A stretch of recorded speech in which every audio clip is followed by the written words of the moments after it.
আজকে আমি আপনাদেরকে শিখাবো ইয়া শাফিআল আমরাজ ৪১ বার পাঠ করে ফু দিলে কি হয়। খুবই দামি এবং গুরুত্বপূর্ণ এই আমলটি আপনি শিখে রাখুন, আপনার কাজে লাগবে। এই আমলটি কখন কিভাবে করবেন এবং এই আমলটি করে কিভাবে উপকৃত হবেন আমি আপনাদেরকে অতি সহজে বিস্তারিতভাবে বলে দেব। আপনারাও অতি অল্প সময়ের মধ্যে এই আমলটি করতে পারবেন। তো প্রিয় ভাই বোনেরা, এই আমলটি আপনি কখন করবেন? এই আমলটি করবেন আপনি তাহাজ্জুদের নামাজের সময়। রাত্র যখন গভীর হয়ে যাবে ২:৩০, ৩টা, ৩:৩০, সেই সময় আপনি ঘুম থেকে জাগ্রত হয়ে তারপরে উত্তম রূপে ওযু করে ২-৪ রাকাত, ৬ রাকাত, ৮ রাকাত, ১০ রাকাত, যত রাকাত মন চায় আপনি তাহাজ্জুদের নামাজ আদায় করে তারপরে আপনি এই আমলটি শুরু করবেন। তার কারণ সেই সময় মহান রব্বুল আলামিন দুনিয়ার আকাশে এসে বান্দাদেরকে ডাকতে থাকে। যত ধরনের চাওয়া পাওয়া রয়েছে বান্দাদেরকে আল্লাহ রব্বুল আলামিন ডাকেন আর বলেন, কার কোন প্রয়োজন রয়েছে আমার কাছে বলো।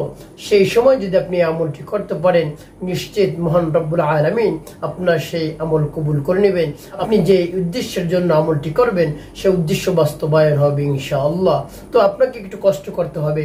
গভীর রজনীতে ঘুম থেকে জাগ্রত হয়ে তারপরে সেই আমলটি করতে হবে। তো প্রিয় ভাই বোনেরা, আপনার যখন তাহাজ্জুদের নামাজ আদায় করা শেষ হবে তারপরে আপনি নামাজের মুসল্লায় বসে সে আমলটি শুরু করে দিবেন। সেই আমলটি আপনি কিভাবে করবেন অতি অল্প সময় সহজে আমি আপনাদেরকে দেখিয়ে দিচ্ছি, আপনারা অতি সহজে এই আমলটি করতে পারবেন। তো প্রিয় ভাই বোনেরা, সর্বপ্রথম আপনি আপনার জীবনে সব ধরনের গুনার কথা স্মরণ করে মহান রব্বুল আলামিনের কাছ থেকে তওবার উদ্দেশ্যে, ক্ষমার উদ্দেশ্যে, গুনাহ মাফের উদ্দেশ্যে আপনি তাওবা ইস্তিগফার পাঠ করবেন।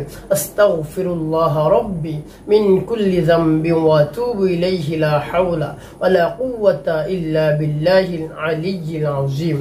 এবার ইস্তিগফারটি যদি আপনি না পারেন, কষ্ট হয়, মুখস্থ করতে পারছেন না, তখন আপনি ছোট্ট ইস্তিগফারটি আপনি পাঠ করতে পারেন, যেমন আস্তাগফিরুল্লাহ, আস্তাগফিরুল্লাহ, আস্তাগফিরুল্লাহ। এভাবে ইস্তিগফার পাঠ করা যখন হয়ে যাবে আপনি ৩ বার প্রিয় নবী হযরত মুহাম্মদ সাল্লাল্লাহু আলাইহি সাল্লামের শানে দুরূদ শরীফ পাঠ করবেন। আর যখন আপনি দুরূদ শরীফ পাঠ করবেন আপনার উপর মহান রব্বুল আলামিন রহমত নাজিল করতে থাকেন, বরকত নাজিল করতে থাকেন। সুবহানাল্লাহি ওয়া বিহামদি। এজন্য আপনি বেশি বেশি দুরূদ শরীফ পাঠ করবেন। তো আপনি কোন দুরূদ পাঠ করবেন? সাল্লাল্লাহু আলাইহি ওয়াসাল্লাম, সাল্লাল্লাহু আলাইহি ওয়াসাল্লাম, সাল্লাল্লাহু আলাইহি ওয়াসাল্লাম। এভাবে যখন ইস্তিগফার এবং দুরূদ শরীফ পাঠ করা হয়ে যাবে আপনি কোথাও ফু দিবেন না। তারপরে সেই দোয়াটি আপনি পাঠ করবেন। যখন সেই দোয়াটি পাঠ করবেন, সেই দোয়াটি পাঠ করার সময় আপনি মনে মনে চিন্তা করবেন, ভাববেন কোন উদ্দেশ্যের জন্য আপনি সেই দোয়াটি করতেছেন, সেই উদ্দেশ্যের কথা আপনি স্মরণে আনবেন। তারপরে আপনি মনে মনে মহান রব্বুল আলামিনের কাছে দোয়া করবেন, হে আল্লাহ, যে উদ্দেশ্যে আমি এই আমলটি করতেছি সেই উদ্দেশ্য বাস্তবায়ন করে দিন, সেই উদ্দেশ্য পূরণ করে দিন। এবং আপনি যখন আমল করবেন, আমলের সময় কারোর সাথে আপনি কথা বলবেন না। আমলের শুরু থেকে শেষ পর্যন্ত কেউ যদি আপনাকে ডাকে তাহলে আপনি সেই ডাকে সাড়া দিবেন না। আপনি আমলের দিকে মগ্ন থাকবেন বা আমল চলা অবস্থায় আপনিও কারোর সাথে কথা বলবেন না। তো এইভাবে আপনার মনকে স্থির রেখে তারপরে সেই দোয়াটি পাঠ করবেন। আর সেই দোয়াটি কি আমি আপনাদেরকে বলে দিচ্ছি, ইয়া শাফিআল আমরাজ, ইয়া শাফিআল আমরাজ, ইয়া শাফিআল আমরাজ, ইয়া শাফিআল আমরাজ, ইয়া শাফিআল আমরাজ, ইয়া শাফিআল আমরাজ। এভাবে যখন পাঠ করা হয়ে যাবে আপনি হাতের তালুতে ফু দেবেন। তারপর আবার পাঠ করবেন, ইয়া শাফিআল আমরাজ, ইয়া শাফিআল আমরাজ, ইয়া শাফিআল আমরাজ। এভাবে যখন পাঠ করা হয়ে যাবে তারপর আবার ফু দেবেন। তো প্রিয় ভাই বোনেরা, কতবার ইয়া শাফিআল আমরাজ আপনি পাঠ করবেন? ৪১ বার পাঠ করে আপনি ৩টি ফু এভাবে হাতের তালুতে দিয়ে দেবেন। এভাবে যখন আপনার ইয়া শাফিআল আমরাজ পড়ে ফু দেওয়া হয়ে যাবে, সর্বশেষ আপনি ৩ বার দুরূদ ইব্রাহিম পাঠ করবেন। আল্লাহুম্মা সাল্লি আলা মুহাম্মাদ ওয়া আলা আলি মুহাম্মাদ কামা সাল্লাইতা আলা ইব্রাহিম ওয়া আলা আলি ইব্রাহিম ইন্নাকা হামিদুম মাজিদ। আল্লাহুম্মা বারিক আলা মুহাম্মাদ ওয়া আলা আলি মুহাম্মাদ কামা বারাকতা আলা ইব্রাহিম ওয়া আলা আলি ইব্রাহিম ইন্নাকা হামিদুম মাজিদ। এভাবে যখন দুরূদ শরীফ পাঠ করা হয়ে যাবে 2টি ফু এভাবে দিবেন। তো প্রিয় ভাই বোনেরা, এমনটি এত কষ্ট করে আপনি কেন পড়লেন এবং হাতের তালুতে আপনি কেন ফু দিলেন আমি আপনাদেরকে বলে দিচ্ছি।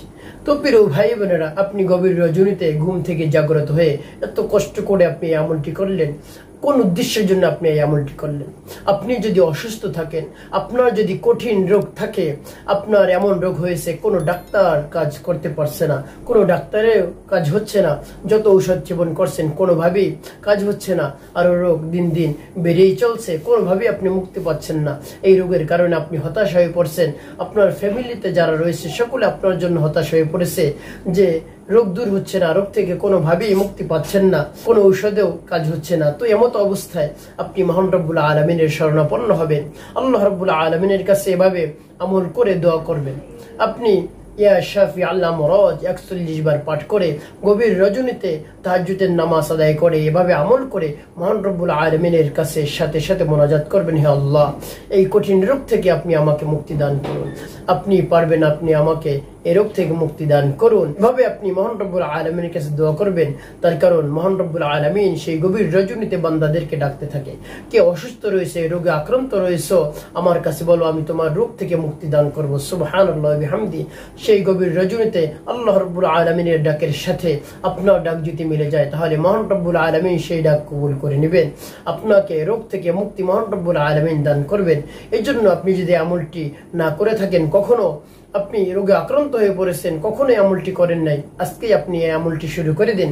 এই আমলটি আপনি কিছুদিন করুন, অবশ্যই মহান রব্বুল আলামিন আপনার সবকিছু সহজ করে দিবে, রোগ থেকে মুক্তি দান করবে। যত কঠিন রোগ হোক না কেন, সেই রোগ মহান রব্বুল আলামিন দূর করে দিবেন, এবং মারাত্মক আর কোনো রোগ মহান রব্বুল আলামিন আপনাকে দিবেন না। তবে আমার দেখানো নিয়ম অনুযায়ী মহান রব্বুল আলামিনের উপর পূর্ণ বিশ্বাস রেখে, আস্থা রেখে, ভক্তি রেখে আমলটি আপনাকে করতে হবে, তবে অবশ্যই আপনি উপকৃত হতে পারবেন। তো প্রিয় ভাই বোনের, একটি কথা আপনাকে মনে রাখতে হবে, আপনি যতই কষ্টের মধ্যে থাকেন, রোগে আক্রান্ত থাকেন, নামাজ ছাড়বেন না, মিথ্যা কথা বলবেন না, মানুষকে আপনি কষ্ট দিবেন না, চাই দূরের হোক কাছের হোক, কাউকে আপনি কষ্ট দিবেন না, কথার মাধ্যমে, হাতের মাধ্যমে, তারপরে যে কোনো কাজের মাধ্যমে আপনি কাউকে কষ্ট দিবেন না।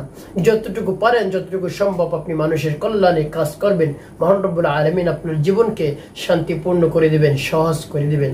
তো আমার দেখার নিয়ম অনুযায়ী আপনি আমল করুন, অবশ্যই ইনশাআল্লাহ আপনি উপকৃত হতে পারবেন।